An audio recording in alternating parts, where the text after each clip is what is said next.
पहला जो है एशियाज न्यू फ्लाइंग गीज, ठीक है, एशिया एक तरह से फ्लाइंग गीस मॉडल के ऊपर चल रहा है, ऐसा इसके अंदर बताया गया। अब फ्लाइंग गीस क्या होता है ये हमको इसके अंदर समझना है। तो एक देखिए बिजनेस टाइम में एक न्यूज आई थी एशियाज न्यू फ्लाइंग गीस, तो यहाँ पर वाइल्ड गीस और फ्लाइंग गीस मॉडल जो है ना वो यहाँ पर फेमस हो गया, राइट। तो बहुत सारी जगह पर यूपीएससी के अंदर मैगजीन्स के अंदर ये आ गया कि फ्लाइंग गीस मॉडल होता क्या है, तो हम इसको पढ़ रहे हैं फ्लाइंग गीस मॉडल क्या होता है। तो यहाँ पर ये देखिए फ्लाइंग गीस, गीस क्या है, गीस एक उड़ने वाला पक्षी होता है, ठीक है, और वो उड़ता है ना तो बहुत ही स्टाइल से उड़ता है, देखिए इस तरह से उड़ता है, वी पैटर्न के अंदर वो इस तरह से उड़ता है।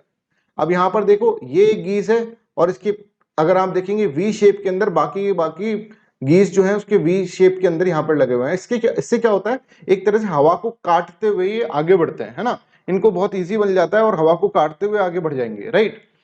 अब देखो ये जो है ना ये गीस फ्लाइंग गीस मॉडल, इसके अंदर ये इकोनॉमिक्स में किस तरह से एक्सप्लेन किया जाता है। देखो कोई भी जैसे मान लीजिए कोई भी एक कंट्री है, एक्स वाई जेड कंट्री है, राइट, वो अगर डेवलप होने लगती है ना तो उसके आसपास की कंट्रीज जो होती हैं उसके आसपास की कंट्री उसके साथ ही डेवलप होने लग जाती हैं, राइट। जैसे for example flying geese model को जापान के लिए इसका जब इसको इन्वेंट करा गया था, फ्लाइंग गीस मॉडल को जिसने दिया था वो भी जापानी ही था, आकामत्सु नाम था उनका।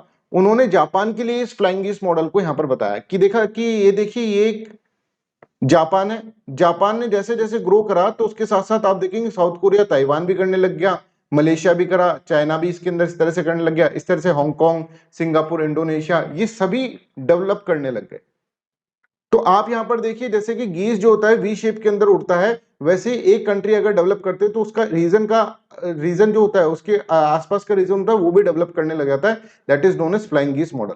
अब एशिया के अंदर भी ऐसा ही देखा जा रहा है, जैसे एशिया के अंदर इंडिया जो है वो डेवलप करता जा रहा है तो उसके आसपास की कंट्रीज भी डेवलप करती जाएंगी, राइट। तो फ्लाइंग गीस मॉडल के अंदर अगर आप देखें तो एक लीडिंग गूस होता है, लीडिंग गूस का मतलब क्या है कि वो कंट्री जो लीड कर रहा है, one country that is developing an industry. For example इस केस के अंदर अगर हम देखें जापान डेवलप कर रहा है इंडस्ट्री को, राइट, जापान ने बहुत अच्छा डेवलपमेंट करा और उसके डेवलपमेंट के साथ साथ और कंट्रीज भी यहाँ पर डेवलप होती जा रही हैं, ठीक है, पहले ये कंट्री हुई फिर इस तरह से ये हुई, इस तरह से ये डेवलप होती जा रही है। तो यहाँ पर देखिए following is as Japanese industry grow other near by countries like South Korea Taiwan began developing their own electronic industry, ठीक है, मोर फॉलोवर्स, फिर धीरे धीरे चाइना और वियतनाम भी आ गए लाइन के अंदर। और फिर इस तरह से ये एक गीस मॉडल कहलाता है कि एक कंट्री जब डेवलप करती है तो उसके साथ साथ दूसरी कंट्रीज भी जो है ना वो डेवलप करती रहती है, उसके आसपास की कंट्रीज भी डेवलप करती रहती है।